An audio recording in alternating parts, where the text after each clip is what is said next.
Donc l'agent consulaire concerné a été arrêté dans des circonstances tout à fait inédites. Il a été arrêté le 8 avril, donc en pleine voie publique, au vu et au su de tout le monde, et sans que les autorités françaises compétentes n'aient pris la peine de notifier officiellement par le canal diplomatique cette arrestation. Est-ce qu'on pourrait rappeler aussi que le ministère des Affaires étrangères avait parlé de véritable cabale judiciaire inadmissible pour qualifier les mots tels qu'ils ont été tenus? Que faut-il comprendre derrière cette expression assez forte quand même, monsieur le secrétaire d'État?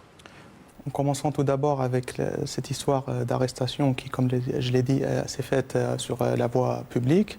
donc en contravention des immunités et privilèges qui sont prévus par l'ensemble des textes et des conventions internationales et dont bénéficie l'agent consulaire concerné, mais aussi en faisant fi des usages et des pratiques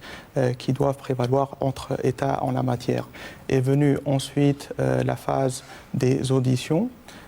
Et à ce moment-là, il y a eu un argument tout à fait grotesque qui a été utilisé pour motiver cette arrestation, en l'occurrence le fait que cet agent consulaire son téléphone ait été borné à côté de l'adresse du domicile d'un délinquant notoire dont on a utilisé cette affaire pour mettre dans la gêne les relations bilatérales qui se trouvaient dans une phase de réchauffement. Et l'ensemble de ces mesures qui ont été prises ont été décidées à l'instigation de services sous la tutelle du ministre de l'Intérieur français Bruno Retailleau,